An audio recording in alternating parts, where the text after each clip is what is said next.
Bem-vindo ao podcast Estrangeiros e Peregrinos. A mensagem de hoje será apresentada por Dennis Allen. Em uma das minhas primeiras visitas a Manaus, eu fiquei fascinado por um fenômeno natural conhecido como o Encontro das Águas. É uma atração constante para os turistas que visitam a região. O Encontro das Águas envolve as águas dos rios Negro e Solimões. Devido às diferenças de temperatura, velocidade, nível de acidez, as águas dos dois rios demoram para se misturar. O resultado é uma linha de demarcação de águas de cores distintas, que fluem juntas, mas separadas por alguns quilômetros, antes de conseguirem se misturar e continuar juntas até o oceano. O que acontece no Rio Amazonas serve para ilustrar várias realidades espirituais. Vamos pensar em algumas lições dessas escrituras que podem ser comparadas ao fenômeno do encontro das águas. Primeiro, a separação entre certo e errado. O Senhor nos chama a distinguir, escolher. Jesus falou de dois caminhos distintos com destinos opostos. Ele disse em Mateus capítulo 7, versículos 13 e 14, entrai pela porta estreita, larga a porta e espaçoso o caminho que conduz para a perdição, e são muitos que entram por ela. Porque estreita é a porta e apertado o caminho que conduz para a vida, e são poucos os que acertam com ela.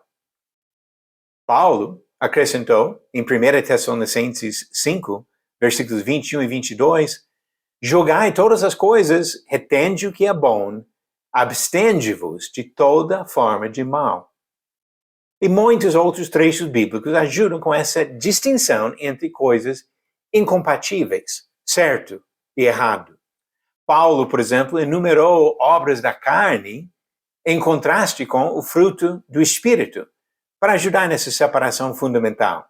Pode ler essas duas listas em Gálatas 5, do 19 ao 24. Segunda comparação, a importância de uma vida santificada. A escolha entre os caminhos que encontramos determina a nossa conduta. Não é suficiente distinguir entre certo e errado. Precisamos agir de uma maneira coerente. Precisamos viver como pessoas santificadas, ou seja, separadas das coisas que não agradam o nosso Criador. Pedro bem frisou esta necessidade quando ele disse em 1 Pedro capítulo 1, a partir do versículo 14, tornai-vos santos também vós mesmos em todo o vosso procedimento, porque escrito está, sede santos, porque eu sou santo. Ora, se invocais como Pai aquele que, sem acepção de pessoas, julga segundo as obras de cada um, portai-vos com temor durante o tempo da vossa peregrinação. E a terceira ilustração? Estamos no mundo, mas não devemos ser do mundo. Alguns levam o princípio da santidade e uma aplicação distorcida ao se isolarem das outras pessoas, evitando contato com pessoas do mundo. Os fariseus condenavam Jesus por manter contato com pessoas ainda não convertidas. Podemos encontrar exemplo disso em Lucas 5, 29 e 30. Ao longo da história, diversos grupos religiosos decidiram se isolar das outras pessoas pela formação de colônias separadas. Esta não foi a intenção de Jesus. Ele não somente recusou a isolar os seus seguidores, fez exatamente o oposto. Ele enviou seus seguidores como embaixadores ao mundo. Em João capítulo 17, a partir do versículo 15, Jesus, orando ao Pai, disse, não peço que os tires do mundo, e sim que os guardes do mal. Eles não são do mundo, como também eu não sou. Santifica-os na verdade, a tua palavra é a verdade. Assim como tu me enviaste ao mundo, também eu os enviei ao mundo. A quarta ilustração, o perigo real de perder esta distinção. Quando os dois rios se encontram em Manaus, A separação é nítida. Mas depois de andarem juntos por um tempo, esta separação some e as águas se misturam no seu caminho para o oceano. As diferenças de velocidade e temperatura se perdem e a mistura das águas até iguala a composição química. O contato entre os seguidores de Jesus e as pessoas do mundo apresenta os mesmos riscos.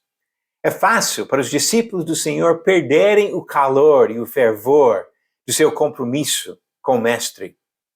Paulo escreveu em Romanos 12, versículo 11, no zelo não sejais remissos, sede fervorosos de espírito, servindo ao Senhor.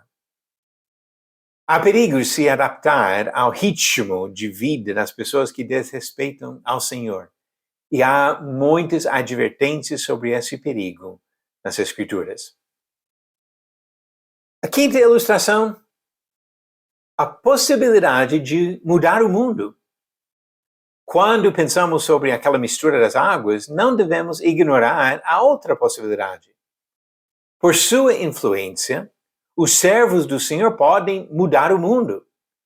Por isso, Jesus nos chamou para ser o sal que preserva e a luz que ilumina o mundo.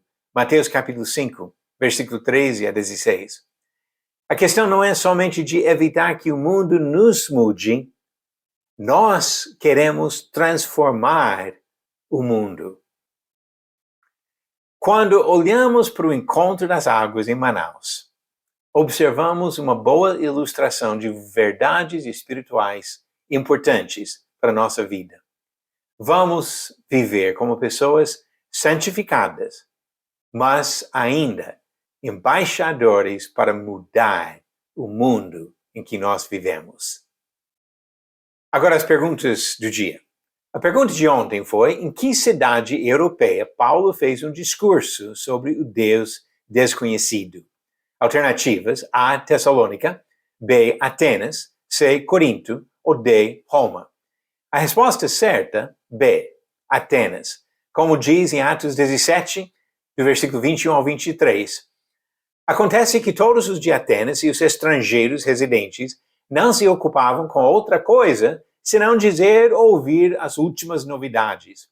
Então Paulo, levantando-se no meio do Areópago, disse: Senhores atenienses, percebo que em tudo vocês são bastante religiosos, porque andando pela cidade e observando os objetos de culto que vocês têm, encontrei também o altar no qual aparece a seguinte inscrição: ao Deus desconhecido.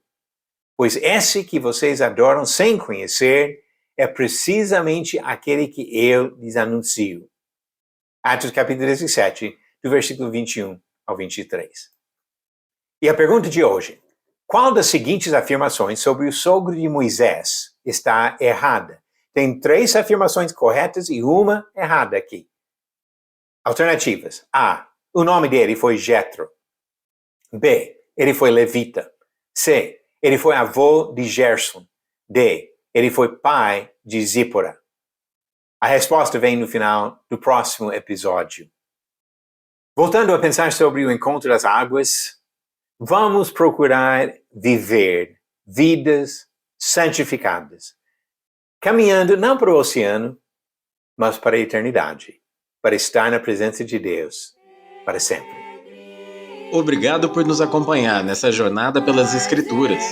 Volte amanhã para ouvir mais uma mensagem do podcast Estrangeiros e Peregrinos. Seguimos pelo mundo.